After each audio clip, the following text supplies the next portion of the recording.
नमस्कार मित्रों। जब हमारे बीच से कोई इंसान इस दुनिया को छोड़कर जाता है तो अक्सर हम क्या कहते हैं? हम कहते हैं कि यह इंसान अब इस दुनिया में नहीं रहा। लेकिन मित्रों, क्या यह बात 100% सच है? आज मैं आपको एक अलग सत्य बताना चाहता हूँ। सच तो यह है कि वह इंसान अब नहीं रहा, ऐसा नहीं है, बल्कि वह इंसान अब वैसा नहीं रहा। वो अभी भी पूरी तरह मौजूद है।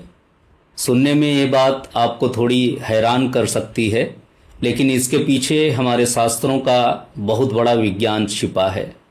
आज हम समझेंगे कि जब ये भौतिक शरीर नष्ट होता है तो हमारी चेतना, हमारे कर्म, जिसे समाज भूत प्रेत कहता है, उसका असली सच क्या है।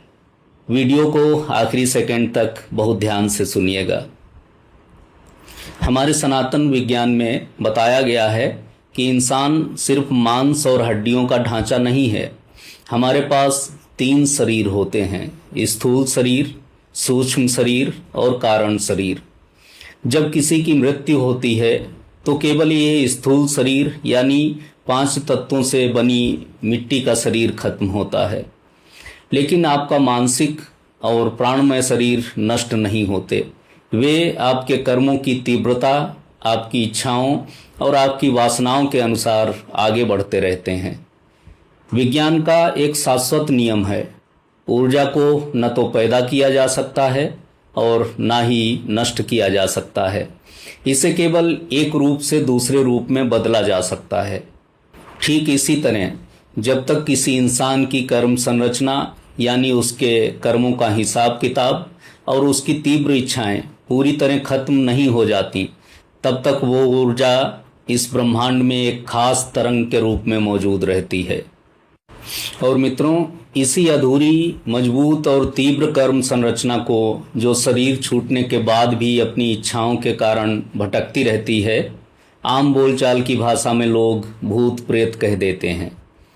ये कोई डरावनी फिल्मों जैसे दिखने वाले पात्र नहीं हैं, बल्कि ये वो चेतनाएं या ऊर्जा स्वरूप हैं जिनकी कर्म संरचना इतनी मजबूत थी कि भौतिक शरीर खत्म होने के बाद भी उनका सॉफ्टवेयर यानी उनका मानसिक शरीर अभी भी एक्टिव है।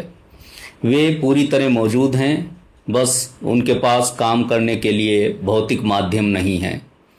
मित्रों, मृत्यु अंत नहीं है, बल्कि चेतना का रूपांतरण है। इसलिए सनातन धर्म में श्राद्ध और तर्पण जैसी व्यवस्थाएं बनाई गईं, ताकि उन अधूरी ऊर्जाओं को, उस मानसिक शरीर को पवित्र तरंगें देकर शांत किया जा सके और उन्हें आगे की यात्रा के लिए मुक्त किया जा सके। संक्षेप में कहूँ तो मृत्यु से डरने की जरूरत नहीं है, बल्कि अपनी आज की जिंदगी में अच्छे कर्मों की संरचना तैयार करने की जरूरत है। आपकी जी हुई जिंदगी और आपके विचार ही ये तय करते हैं कि शरीर छूटने के बाद आपकी ऊर्जा किस गति को प्राप्त होगी। अंधविश्वास और डर से ऊपर उठकर जीवन के इस गहरे विज्ञान को समझिए। कमेंट बॉक्स में मुझे बताइए कि क्या मृत्यु और सूक्ष्म शरीर का यह तार्किक दृष्टिकोण आपको समझ आया।